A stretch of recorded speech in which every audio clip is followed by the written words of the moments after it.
제자들의 현실과 복음이란 제목으로 하나님 말씀 증거하도록 하겠습니다. 우리는 예수님의 제자로 부름을 받은 사람들입니다. 제자는 스승을 따라가는 사람을 말합니다.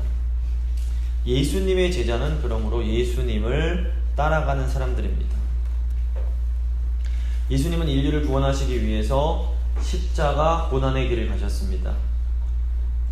그렇기 때문에 예수님을 따르는 제자의 삶에도 이 십자가의 고난이 있을 수밖에 없습니다. 하지만 예수님을 따르는 제자의 길에는 주님께서 주시는 평안과 위로가 있습니다. 그리고 이 길의 끝에는 부활이라는 찬란한 영광이 기다리고 있습니다. 문제는 예수님을 따르는 제자들도 이 세상 속에서 살아가야 하는 것입니다. 근데 이 세상 사람들은 제자들인 우리의 삶을 전혀 이해하지 못합니다. 도대체 이 세상에서 우리가 제자의 삶을 살아가는 것이 무슨 의미가 있을까요? 오늘 본문을 통해서 이 제자의 삶에 대해서 한번 생각을 해보도록 하겠습니다. 첫 번째 제자의 현실, 두 번째 복음의 유익, 세 번째 제자의 삶입니다. 제자의 현실, 복음의 유익, 제자의 삶. 먼저 제자의 현실입니다. 24절, 25절입니다. 가버나움에 이르니 반세계를 받는 자들이 베드로에게 나와 이르되 너희 선생은 반세계를 내지 아니하느냐 이르되 내신다 하고, 예수님께서 제자들과 함께 이제 마지막으로 가버나움 지역을 방문하십니다. 예수님은 평소처럼 가버나움에 있는 베드로의 집에서 머무셨던 것처럼 보입니다. 이때 세금을 거두는 사람들이 베드로의 집을 방문합니다. 이 세금은 성전세로 예루살렘 성전의 제사를 유지하기 위해서 거두는 세금이었습니다. 구약 율법 보시면 이스라엘의 성인 남자들에게 성전세 낼 것을 명령하는 것을 볼 수 있습니다. 출애굽기 30장 13절 14절입니다. 무릇 계수 중에 들은 자마다 성소의 세겔로 반세겔을 낼지니 한 세겔은 20게라라. 그 반세겔을 여호와께 드릴지며 계수 중에 들은 모든 자 곧 20살 이상 된 자가 여호와께 드리되. 유대인들은 이 팔레스타인 지역에 거주하지 않더라도 자발적으로 성전세를 낼 만큼 성전을 소중하게 생각했습니다. 기록에 따르면 이 가버나움에 있는 갈릴리 지역은 6월절 한 달 전에 성전세를 거뒀습니다. 가버나움은 이 갈릴리 지역의 중심 도시였습니다. 따라서 이제 오늘 본문에 나오는 시기가 6월절이 있기 한 달쯤 전이었음을 저희가 알 수 있습니다. 성전세를 받는 사람들이 와서는 베드로에게 너희 스승 예수님은 성전세를 안 내냐? 라고 물어봅니다. 이때 베드로가 예수님이 성전세 내실 거다 라고 대답을 합니다. 이것은 예수님이 평소에 성전세를 내셨음을 의미합니다. 25절 하반부부터 26절입니다. 집에 들어가니 예수께서 먼저 이르시되 시몬아 내 생각은 어떠하냐? 세상 임금들이 누구에게 관세와 국세를 받느냐? 자기 아들에게냐 타인에게냐? 베드로가 이르되 타인에게니이다. 예수께서 이르시되 그렇다면 아들은 세를 면하리라. 베드로가 집에 들어오자마자 예수님이 먼저 베드로에게 질문을 하십니다. 예수님의 질문의 핵심은 왕의 자녀는 세금을 낼 필요가 없다라는 것이었습니다. 예수님은 성전의 주인이신 하나님의 아들이십니다. 따라서 예수님은 성전세를 납부하실 의무가 없었습니다. 나아가 제자들도 예수님을 통해 하나님의 자녀들이 되었기 때문에 성전세를 낼 의무가 없었습니다. 문제는 이 세상에 속한 사람들은 예수님과 제자들이 누구인지 알지 못한다는 것입니다. 예수님의 제자들은 예수님을 주님이라고 불렀습니다. 하지만 성전세를 받는 사람들은 예수님을 너희 선생이라고 부릅니다. 이것은 이 사람들이 예수님이 하나님의 아들이심을 전혀 모르고 있음을 의미합니다. 지금도 상황은 변하지 않았습니다. 우리는 믿음으로 그리스도 안에서 하나님의 자녀가 된 사람들입니다. 이 하나님의 자녀가 된다는 것은 정말로 놀랍고 위대한 일입니다. 사도 바울은 로마서에서 하나님의 자녀들이 어떤 존재인지에 대해서 설명합니다. 로마서 8장 18절부터 21절입니다. 생각하건대 현재의 고난은 장차 우리에게 나타날 영광과 비교할 수 없느니라. 피조물이 고대하는 바는 하나님의 아들들이 나타나는 것이니 피조물이 허무한데 굴복하는 것은 자기 뜻이 아니요 오직 굴복하게 하시는 이로 말미암음이라. 그 바라는 것은 피조물도 썩어짐의 종노릇하는 데서 해방되어 하나님의 자녀들의 영광의 자유에 이르는 것이라. 창조된 모든 피조물들은 하나님의 자녀들에게 다스림 받기를 고대합니다. 이 세상 만물은 하나님 자녀인 우리의 다스림과 보호를 받기를 간절히 바랍니다. 영적인 눈을 뜨고 보면 하나님의 자녀인 우리는 정말로 대단한 존재들입니다. 문제는 이 세상 사람들이 우리가 누구인지 전혀 알지 못한다는 것입니다. 성전세를 걷는 사람들에게 예수님과 베드로는 그저 세금을 걷어야 할 대상에 불과했습니다. 마찬가지로 이 세상 사람들에게 우리는 그저 평범한 사람들에 불과합니다. 여기서 소위 우리의 정체성의 문제가 발생합니다. 지금 내가 그리스도인이라는 것이 도대체 무슨 의미가 있습니까? 내가 하나님의 백성이요 하나님의 자녀라는 것이 우리가 이 세상을 살아가는데 무슨 도움이 되는 것일까요? 더욱이 내가 고난받는 예수님의 제자로 살아간다고 해서 나에게 유익한 것이 무엇이 있을까요? 이 세상에서는 힘들게 살아도 죽어서 지옥에 가지 않고 천국에 가니까 그냥 그것만으로 감사해야 하는 것일까요? 이 세상을 가만히 지켜보면 악한 자들은 못된 짓을 하면서도 떵떵거리며 잘 사는 것처럼 보입니다. 그런데 하나님을 잘 믿으려고 애쓰는 선한 분들은 너무나 어려움이 많아 보입니다.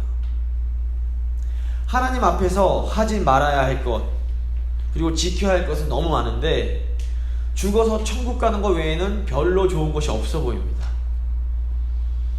예전에는 죽어서 지옥 가지 않고 천국 가려면 예수 믿어야 된다라고 하면 사람들이 그래 하고 반응을 했습니다.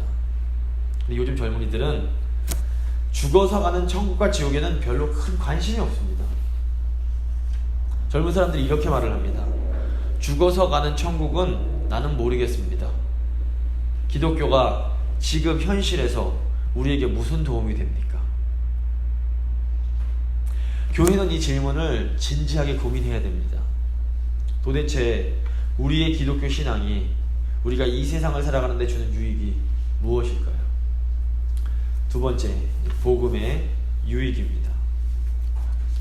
우리의 신앙이 이 세상을 살아가는 사람들에게 주는 유익이 무엇인지 알려면 우선 이 세상의 특징이 무엇인지를 이해해야 됩니다. 팀 켈러라는 뉴욕의 장로교 목사님은 복음 안에서 발견된 참된 자유라는 책에서 이 현대인들의 특징을 4가지로 묘사합니다. 첫째로 현대인들은 항상 텅 비어있음을 느낍니다. 그래서 계속해서 뭐라도 자기를 계속 채워 넣어야 됩니다. 이게 뭐 음식이든 일이든 쇼핑이든 운동이든 어떤 취미 활동이든 무엇인가를 통해서 계속해서 이 자신의 그 공허함을 채우고 싶어 하는 게 현대인들의 첫 번째 특징입니다. 둘째로 현대인들은 고통을 느낍니다.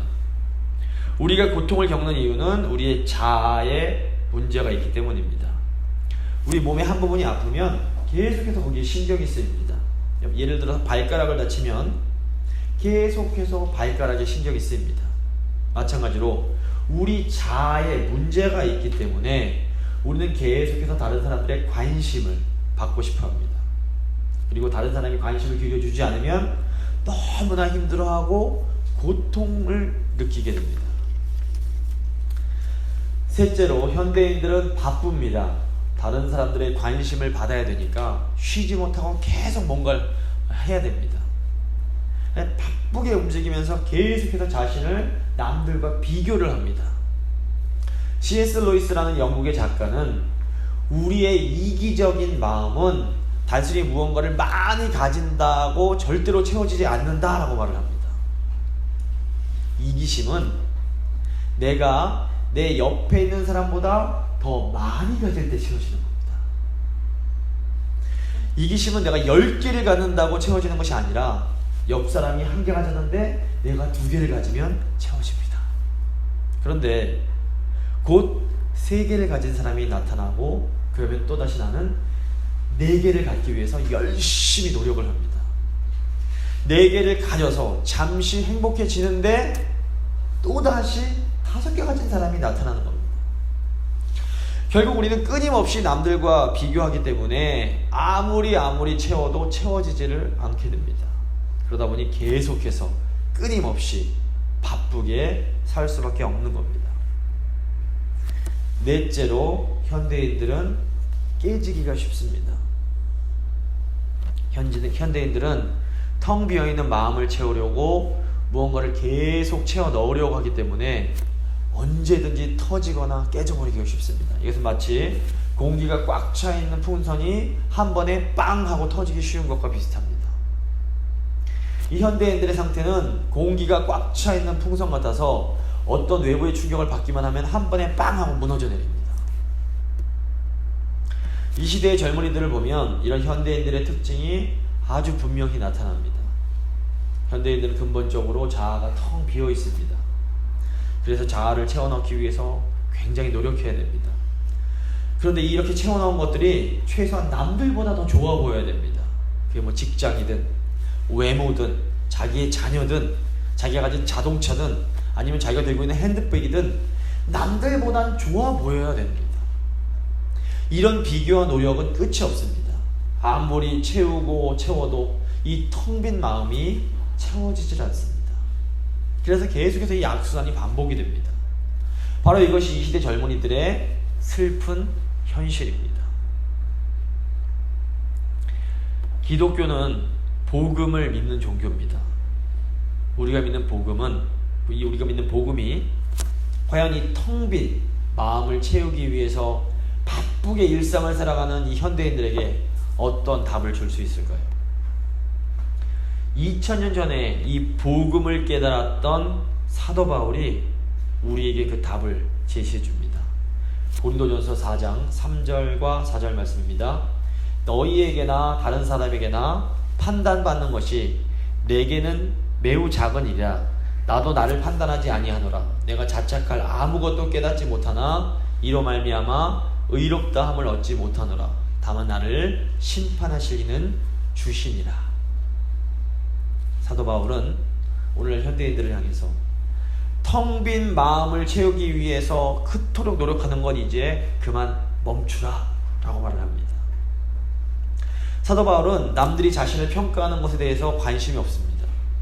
바울은 남들이 자기를 좋게 평가하든 나쁘게 평가하든 내게는 매우 작은 일이다 라고 말을 합니다. 사도 바울은 심지어 스스로 자신이 자기를 평가하는 것에도 별로 관심이 없습니다. 바울은 자신이 과거에 저질렀던 실수와 잘못 그리고 그것들로 인해 자신을 판단했던 것으로부터도 내가 멀어지고 있다라고 말을 합니다.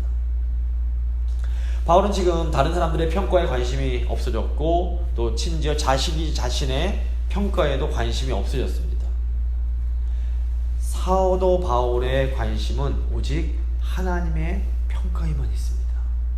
그런데 이 하나님의 평가는 이미 끝이 났습니다. 하나님은 바울에게 나는 지금 네 모습 그대로 너를 너무나 사랑한다. 너는 내게 너무 소중하다 라고 선언해 버리셨습니다. 복음은 우리를 향한 하나님의 최종 평가에 대한 기쁜 소식입니다. 하나님이 이렇게 말씀하십니다. 네가 얼마나 일을 잘하고 네가 얼마나 돈을 잘 벌고 있는지는 나는 상관없다. 너는 그 모습 그대로 소중하다. 네 자녀들이 얼마나 근사하게 컸는지 나는 아무 상관이 없다. 너는 지금 그 모습 그대로 나에게 너무나 소중하다.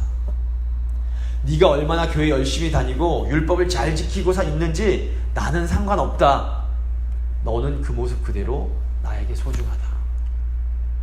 네가 얼마나 많은 죄를 지었는지 나는 상관없다. 너는 그 모습 그대로 나에게 너무나 소중하다. 복음은 하나님이 예수 그리스도 안에서 이미 우리를 이 모습 이대로 받아주셨다라는 기쁜 소식입니다. 이제 그 누구도 나를 함부로 판단하지 못합니다. 이 세상이 행복을 추구하는 방식은 내가 노력을 해서 어떤 좋은 평가에 도달하는 것입니다. 하지만 복음을 믿는 그리스도인들은 이미 끝난, 이미 주어진 하나님의 평가를 의지해서 살아가는 사람들입니다. 남들의 평가나 또 나 자신의 나에 대한 평가에 신경 쓰는 것이 아니라 나를 지으시고 나를 가장 잘 아시는 그분이 나를 어떤 존재로 여겨주시는지에 근거해서 살아가는 것이 복음의 삶입니다. 우리가 이렇게 하나님의 평가에 집중할 때 우리의 마음은 비로소 안식을 얻게 됩니다. 복음을 믿을 때 우리는 더 이상 우리가 비어있음을 느끼지 않게 됩니다. 복음을 믿을 때 우리는 남들이 관심 가져주지 않아도 더 이상 고통을 느낄 필요가 없습니다. 복음을 믿을 때 남들의 관심을 받고 싶어서 몸이 부서지도록 바쁘게 움직이지 않아도 괜찮습니다. 복음을 믿을 때 우리가 채워나온 것들이 바닥이 날지라도 혹 펑하고 터질지라도 바닥이 날지라도 우리는 펑하고 터지지 않게 됩니다. 이것이 이 시대를 살아가는 그리스도인들이 복음을 통해서 누릴 수 있는 유익입니다. 2000년 전에 하나님의 아들이 이 땅에 오신 목적이 바로 이 때문입니다. 오늘 22절 23절 말씀입니다. 갈릴리에 모일 때 예수께서 제자들에게 이르시되 인자가 장차 사람들의 손에 넘겨져 죽임을 당하고 제3일에 살아나리라 하시니 제자들이 매우 근심하더라. 하나님께서 우리를 이 모습 이대로 받아주시기 위해서 예수님을 보내주셨습니다. 예수님께서 이 땅에 오셔서 고난받으시고 십자가에서 죽으셨다는 것이 무엇을 의미합니까? 로마서 5장 8절입니다. 우리가 아직 죄인 되었을 때에 그리스도께서 우리를 위하여 죽으심으로 하나님께서 우리에 대한 자기의 사랑을 확증하셨느니라. 예수님의 고난과 죽음은 하나님이 우리를 얼마나 사랑하고 계신지에 대한 가장 강력한 증거입니다. 사실 이 세상에는 우리 머리로는 도저히 이해할 수 없는 일들이 너무도 많습니다.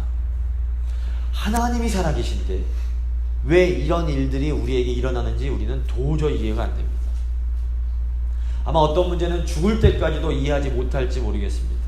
하지만 한 가지 확실한 것은 하나님께서 우리를 위해 자신의 가장 사랑하는 외아들을 내어주셨다는 것입니다. 사실 내가 아프면 아팠지 내 새끼 아픈 것은 보지 못하는 것이 부모의 심정입니다. 외아들, 하나밖에 없는 아들을 내어준다는 것은 사실상 자기 자신을 내어주는 것보다 더 고통스러운 일입니다. 그런데 하나님께서 우리를 너무나 사랑하셔서 이 일을 하셨습니다. 내가 내 외아들을 줄 만큼 너를 너무나 사랑한다. 이것이 바로 복음입니다. 기독교는 하나님의 이 사랑을 믿는 종교입니다. 하나님의 이 엄청난 사랑을 우리가 은혜라고 부릅니다. 하나님의 은혜가 현대인들에게 도움이 될까요? 도움이 되는 정도가 아니라 현대인들에게도 절대적으로 하나님의 은혜가 필요합니다. 우리의 텅 빈 마음은 우리가 열심히 노력한다고 채워지는 것이 아닙니다. 우리가 우리의 노력을 그만두고 그냥 겸손하게 하나님의 은혜를 받아들일 때에 하나님의 이 엄청난 사랑이 우리의 텅 빈 마음을 가득 채워주게 됩니다. 2000년 전이나 지금이나 우리가 인간으로서 온전히 살기 위해서는 하나님의 은혜가 절대적으로 필요합니다. 세 번째, 제자의 삶입니다.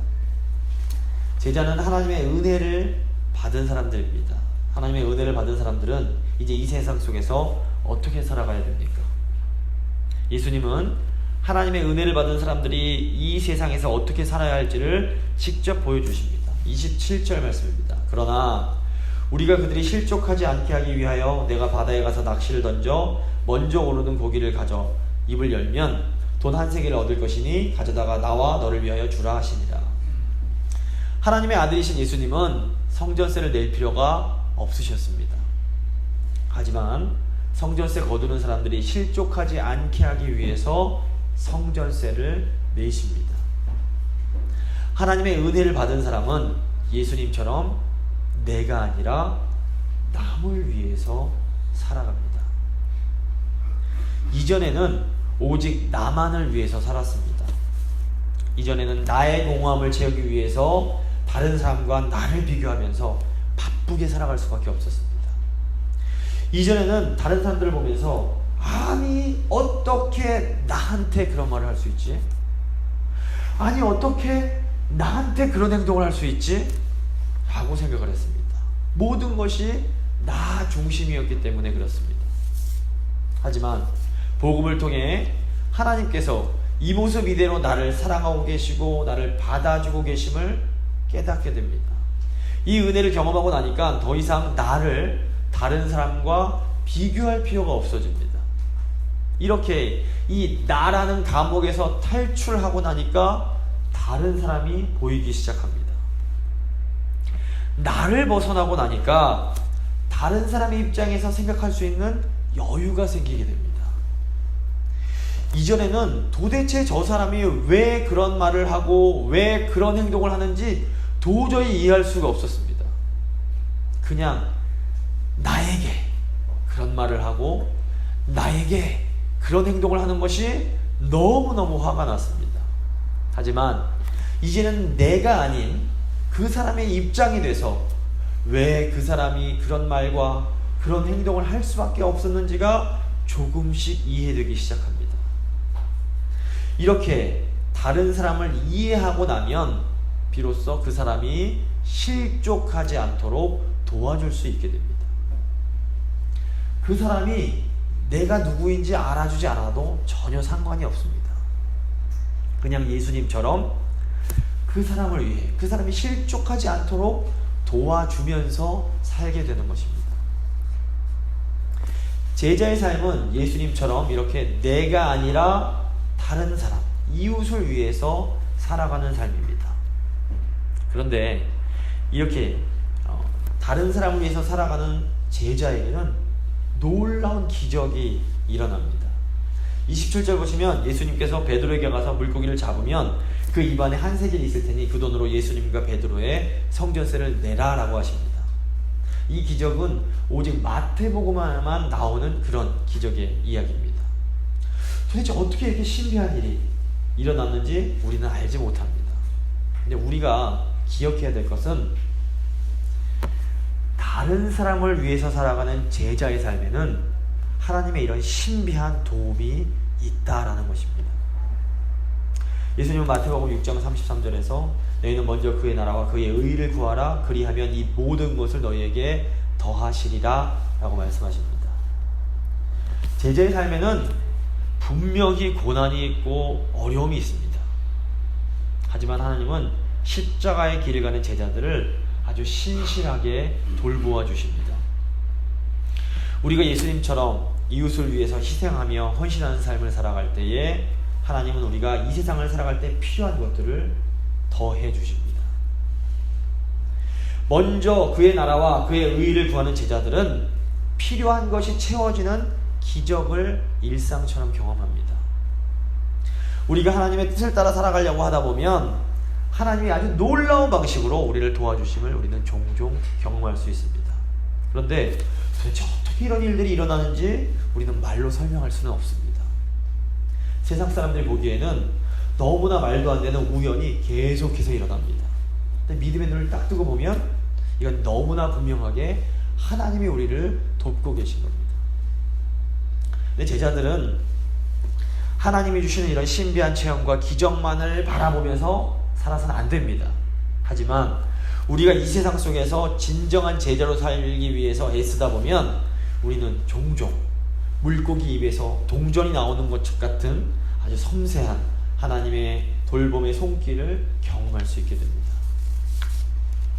한편으로 이 물고기 입에서 금덩어리가 막 쏟아져 내리지 않았음도 기억할 필요가 있습니다. 물고기 입에서 금덩이가 막 쏟아져 나왔다면 베드로가 부자가 되고 큰 돈 떵떵거리며 살 수 있었을지 모르겠습니다. 하지만 아쉽게도 그런 일은 일어나지 않습니다. 하나님은 광야의 이스라엘 백성에게 매일같이 필요한 만큼의 만나를 공급해 주십니다.